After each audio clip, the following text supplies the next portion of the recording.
todos. En principio quería desearles un excelente retorno a clases. Espero que esta segunda etapa la circulemos con mejor energía, con mucha más predisposición y preparados de una manera diferente, ya que podemos recuperar un montón de aprendizajes que fuimos teniendo a partir de la primera etapa del año. En principio quiero felicitarlos por las redes conceptuales que han desarrollado en la última tarea antes del receso, de que estuvieron excelentes. La verdad que el trabajo que han desempeñado fue muy destacable y por supuesto quería señalárselos para seguir en esa línea de trabajo que han sido de manera totalmente satisfactoria.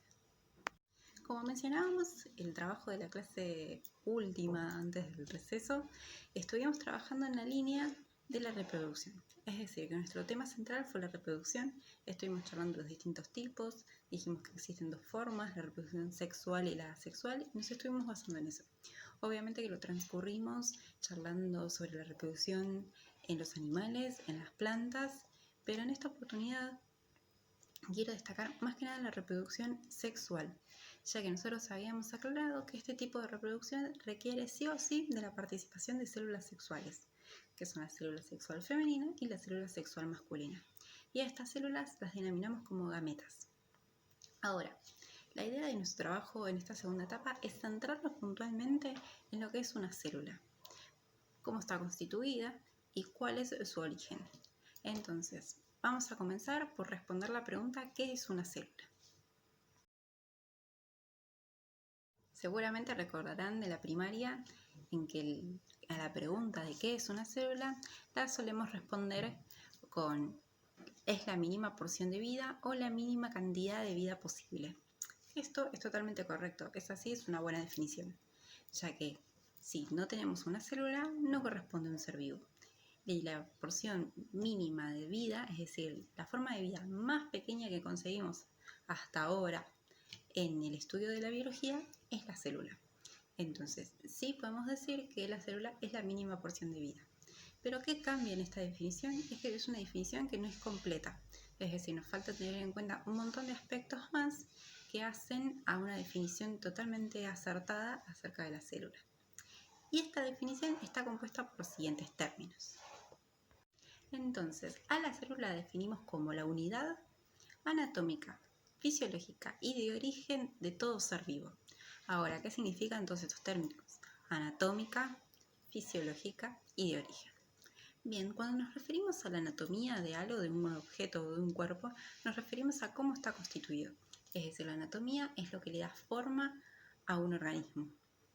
La fisiología, en cambio, se refiere a cómo funcionan estos organismos, es decir, el funcionamiento, sus funciones y cómo las desempeñan. Y el origen nos referimos a de dónde vienen, de dónde venimos, de dónde aparece una célula.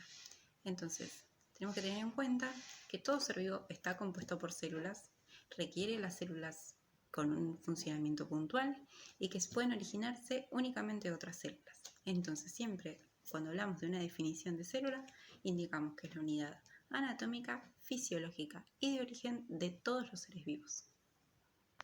Bueno, y conociendo entonces qué es una célula, las vamos a englobar en dos grandes grupos, las células procariotas y las células eucariotas. ¿Qué diferencia tienen estas entre sí? Lo vamos a ver a través de las siguientes imágenes. Entonces, siguiendo en esta línea que estábamos charlando acerca de las diferencias entre las procariotas y las eucariotas, además de su anatomía, es decir, de su estructura, tenemos que nombrar algunos puntos extras. Sabemos entonces que las células procariotas son las que hay en mayor abundancia en lo que se conoce hoy en día sobre la vida, porque además tienen un origen mucho más antiguo que las otras células que conocemos, que es aproximadamente hace 3.800 millones de años. Es decir, que tienen un origen muy primitivo y por lo tanto son las más sencillas. El representante más conocido de este tipo de células son las bacterias. Hasta hoy los estudios nos dicen que el humano no conoce un ambiente en el que no se encuentre o en los que no se considere que haya presencia de bacterias, salvo los ambientes estériles que sabemos que se producen artificialmente. Pero cuando nombramos que hay bacterias en todos lados, nos referimos a todos lados. Es decir, nuestro cuerpo humano está permanentemente en contacto con bacterias, tanto en el exterior como en el interior. Esto no quiere decir que todas las bacterias sean malas, sino que hay bacterias que nos ayudan a realizar distintos procesos, por ejemplo, la digestión. Entonces, tengamos en cuenta que las bacterias y en general las células procariotas son las más abundantes en la Tierra. Bien, bueno, si viéramos células procariotas, lógicamente a través de un microscopio, ya que tienen una estructura y un tamaño muy diminuto que no podemos ver a simple vista, veríamos lo siguiente. En este caso el representante son bacterias, que tienen esas especies de pelos que pueden apreciar ahí en la imagen. Pero ahora, si a cada una de ellas le realizáramos un corte, veríamos lo siguiente. Veríamos estas estructuras que acá se presentan, que son estructuras generales a todas las células procariotas, que son la cápsula, la pared celular, la membrana plasmática y el citoplasma. La cápsula y la pared celular son estructuras que recubren y protegen a la célula. Y lo que ven ahí, esa especie de cola, la denominamos flagelo, que es lo que le permite a la célula moverse en los distintos ambientes, generalmente en los medios acuosos, es decir, principalmente compuestos por agua. La membrana plasmática, entonces, es una capa que también recubre a la célula, pero tiene la capacidad y la característica de que puede intercambiar sustancias con el interior y con el exterior de la célula.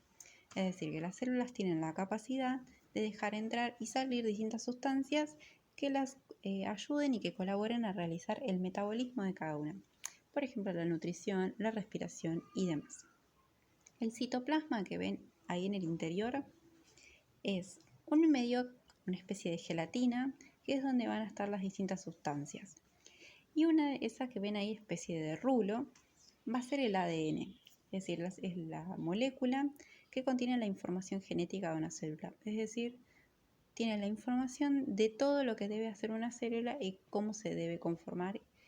Hay distintos tipos de información, pero lo principal es que el ADN es la información, que dentro del ADN se encuentra toda la información necesaria para el funcionamiento de una célula. Ahora, si miráramos una célula eucariota, veríamos, por ejemplo, la siguiente, que esta es un glóbulo rojo presente en nuestra sangre. Pero lo que tenemos que tener en cuenta es que las células eucariotas tienen un mayor tamaño que las procariotas y, por supuesto, tienen mayor complejidad. Como vemos acá, las células eucariotas tienen la particularidad de presentarse en dos tipos: célula eucariota animal y célula eucariota vegetal. Pero fíjense que en común tienen un montón de estructuras similares, que son aquellas que están unidas en las dos flechas. Pero si volvemos a la imagen de la estructura de la procariota y volvemos a la eucariota, podemos ver la gran cantidad de estructuras extras que tienen las células eucariotas. Y esto habla de su complejidad. A cada una de estas estructuras que ven ahí las vamos a llamar organelas u orgánulos, que son distintos como mini órganos, como su palabra lo indica, que cada uno tiene una función específica a realizar dentro de la célula, que eso es lo que vamos a seguir viendo a continuación. Entonces, siguiendo en esta línea que estábamos charlando acerca de las diferencias entre las procariotas y las eucariotas, además de su anatomía, es decir, de su estructura, tenemos que nombrar algunos puntos extras. Sabemos entonces que las células procariotas son las que hay en mayor abundancia en lo que se conoce hoy en día sobre la vida, porque además tienen un origen mucho más antiguo que las otras células que conocemos, que es aproximadamente hace 3.800 millones de años. Es decir, que tienen un origen muy primitivo y por lo tanto son las más sencillas. El representante más conocido de este tipo de células son las bacterias. Hasta hoy los estudios nos dicen que el humano no conoce un ambiente en el que no se encuentre o en el que no se considere que haya presencia de bacterias, salvo los ambientes estériles que sabemos que se producen artificialmente. Pero cuando nombramos que hay bacterias en todos lados, nos referimos a todos lados. Es decir, nuestro cuerpo humano está permanentemente en contacto con bacterias, tanto en el exterior como en el interior. Esto no quiere decir que todas las bacterias sean malas, sino que hay bacterias que nos ayudan a realizar distintos procesos, por ejemplo, la digestión. Entonces, tengamos en cuenta que las bacterias y en general las células procariotas son las más abundantes en la Tierra. Por su parte, entonces, las células eucariotas tienen la característica de que tienen un origen más reciente. Como decíamos, las procariotas son muy primitivas, en cambio las eucariotas las ubicamos un poco más cerca en lo que es la escala evolutiva. Hablamos más o menos de 2.100 millones de años. Entonces, esto les otorga la capacidad de ser mucho más complejas, y además de poder formar parte de organismos que no son solamente unicelulares, sino que también pueden ser pluricelulares. Este es el caso de los animales que hoy en día vemos, los perros, los gatos, los elefantes, los pájaros. Todos ellos son formas de vida pluricelulares, lo mismo que las plantas. Muy pocas formas de vida son unicelulares, pero las hay. Entonces, si hablamos de células de eucariota, podemos hablar de seres unicelulares o pluricelulares. Pero si hablamos de células procariota, únicamente hablamos de organismos unicelulares. No conforman organismos de más células. Como mencionamos entonces en ese microtape que estuvimos viendo acerca de las imágenes y las estructuras de las distintas células, nos vamos a enfocar entonces en las estructuras de las células eucariotas. Sabemos que son muy variadas y cada una tiene una función muy específica. Entonces, para ello les voy a pedir que realicen la lectura de las páginas que les adjunto a la clase y van a realizar la actividad de completar el cuadro. Les voy a solicitar que junto al cuadro que vayan a completar van a tener una actividad de donde deben dejar preguntas para resolver en el siguiente video.